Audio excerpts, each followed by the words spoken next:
Do you ever lie awake at 3 a.m.? The silence of the room amplified by the loud echoes of your own thoughts. Do you find yourself replaying scenes from 20, 30, or even 40 years ago? A missed opportunity. A broken relationship. A career path you didn't take.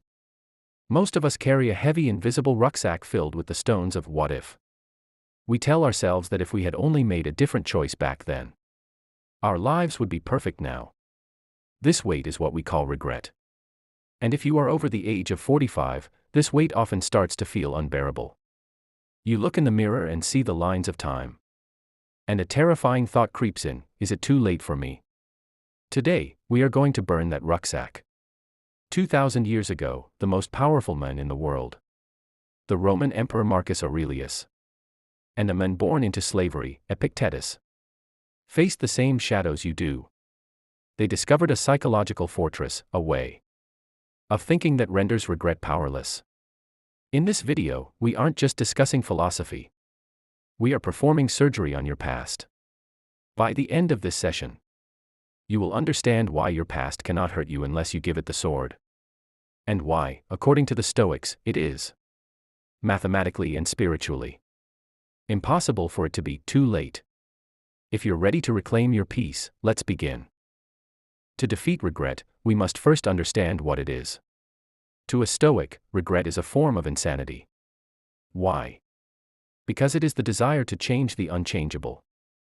Imagine standing at the edge of a great waterfall. You watch the water rush over the cliff. Would you stand there and scream at the water, demanding it flow back up the mountain? Of course not. You would think that person is mad. Yet, every time we wish we had changed our past, we are doing exactly that. We are demanding the river of time flow backward. Epictetus, the slave philosopher, taught us the dichotomy of control.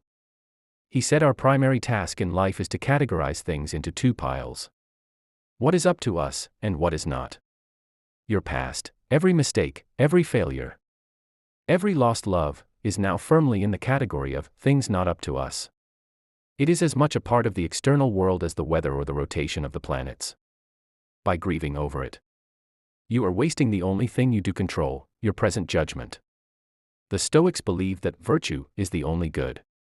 If you can act with courage and wisdom now, in this very second, then your life is a success. It doesn't matter if you were a fool for 40 years.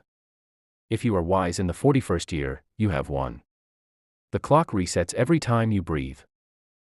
There is a powerful Stoic concept called Amor Fati, the love of fate. It doesn't just mean tolerating your past. It means embracing it.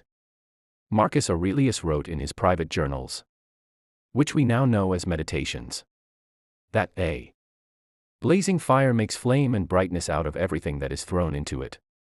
Think about your life as that fire. Every bad decision, every heartbreak, every lost year is fuel. If you hadn't gone through that specific pain, you wouldn't be the person watching this video right now. You wouldn't have the depth of character, the empathy, or the hard-earned wisdom you possess. In the West, we are taught to pursue a perfect life. But a perfect life is a shallow life. The Stoics argue that the obstacles became the path. That failed business taught you resilience. That divorce taught you the value of solitude. Stop viewing your life as a series of errors. Start viewing it as a series of necessary lessons that have prepared you for the most important moment of your life. The one happening right now. Seneca, another great Stoic, reminded us that we are dying every day.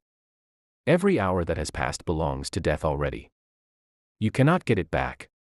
So why give death even more of your time by worrying about what it has already taken? Instead, take what is left and make it a masterpiece. So, how do we apply this today? In 2026, when the world feels louder than ever, here are 3 Stoic exercises for you to practice this week. 1. The view from above. Close your eyes and imagine rising above your house, then your city, then the earth. See your life as a tiny speck in the vastness of time. People have felt this exact regret for thousands of years. And thousands of years from now, they will feel it again. Your mistake is not unique. It is human. Zooming out shrinks the problem. 2. premeditatio malorum, in reverse usually. Stoics imagine what could go wrong. But for regret. I want you to imagine your life without the lessons your mistakes taught you. Who would you be? Likely someone far more arrogant and less wise. Thank your mistakes for the wisdom they brought. 3. The Newman/woman rule. Marcus Aurelius said, stop drifting. Sprint to the finish, write off your hopes. And if your well-being matters to you, be your own savior while you can. Starting today. Act as if you were born this morning. You have no past. You only have this afternoon. What will you do with it? It is never too late, because late is a concept of the past. And the Stoic lives only in the present. You are not your past mistakes. You are the observer of them. If you are 50, 60, or 70, you still have thousands of hours of potential virtue ahead of you. Don't spend them in a graveyard of memories. I want to hear from you. What is one stone of regret you are choosing to drop today?